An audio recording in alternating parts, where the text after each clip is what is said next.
भगवान राम का जो अवतार हुआ वह त्रेता युग में हुआ। इतिहास पढ़ने से पहले इतिहास में जो राजा हुआ उसका संवत या शक यह तो आपको पता चलना ही चाहिए। कैसे पता चलेगा? ईसा से बहुत वर्ष पूर्व जो घटनाएं घटी है इसको आप शक संवत में कैसे बताओगे? क्योंकि आपके पास तो ज्यादा अवकाश है ही नहीं, आपके पास कोई यूनिट है ही नहीं। हमारे यहाँ तो शताब्दी जिसे हम कहते हैं उससे भी बहुत बड़े, इतना बड़ा यूनिट है जो होता है ब्रह्मा का दिन और ब्रह्मा का वर्ष। अभी इसको बताने लगा तो अभी बहुत समय जाएगा। केवल एक सूत्र में आपको बताता हूं। अथर्ववेद में वह सूत्र आया है, सतंते युतम हायना द्वे युगे त्रीणि चत्वारि कृन्मः। 4 अबज और 32 करोड़ वर्ष का यह पृथ्वी का आयुष्य है। इसमें वैदिक संवत कौन सा है, अभी कौन सा संवत चल रहा है? पर शास्त्र जी हमको जो इतिहासों में और खगोल भूगोल में और भूस्तर शास्त्र के हिसाब से जो पढ़ाया गया है उनमें तो बहुत भेद आता है। क्यों? वे लोग कैसे निर्णय करते हैं काल का? वे कहते हैं कि वो जो जानवरों की हड्डियां और शस्त्र बाहर आते हैं उनसे पता चलता है कि कितने वर्ष पहले का है। अब तुम्हारा जन्म कब हुआ यह तुम्हारे मरने के बाद तुम्हारी हड्डियों से पता चलेगा कि तुम्हारा बाप तुम्हारी डेट ऑफ बर्थ बताएगा, उससे पता चलेगा।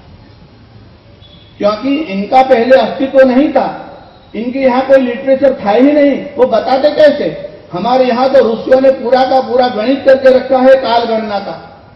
अगर वो गणित बताने लगूं तो भी कम से कम 30 मिनट इसमें लग जाए।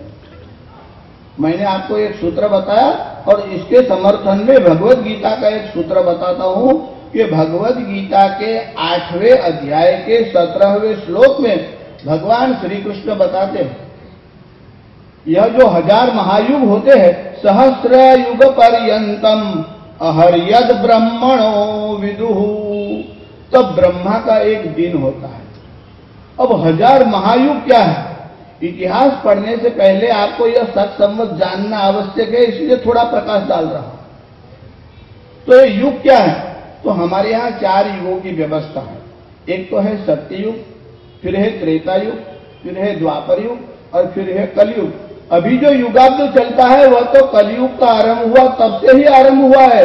जो 5000 वर्ष आपको बताए जाते हैं अंदाज से, वह तो कलयुगाब्द भगवान श्री कृष्ण स्वधाम गए तब से कली का आरंभ हुआ और तब से यह काल गणना आरंभ हुई है। उसके पहले तो बहुत सारा युग है।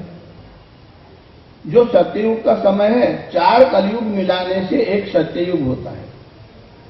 4,32,000 वर्ष का एक कलयुग होता है, उसको 2 से गुणा करो तो 8,64,000 वर्ष का एक द्वापर युग होता है, और उस कलयुग को 3 से गुणा करो, 4,32,000 को 3 से मल्टीप्लाई करो तो 12,96,000 यह त्रेता युग का समय होता है, और 4 से मल्टीप्लाई करो 17,28,000 वर्ष तब सतयुग का समय होता है।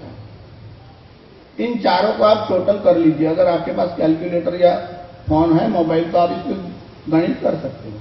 4,32,000 प्लस 8,64,000 प्लस 12,96,000 प्लस 17,28,000 यानी 43,20,000 वर्ष का एक युग होता है।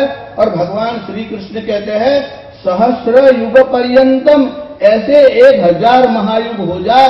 अर्थात मैंने आपको पहले जो अंक बताया कि 4 अबज 32 करोड़ वर्ष का ब्रह्मा का एक दिन होता है, ऐसी ब्रह्मा की 100 वर्ष की आयु है।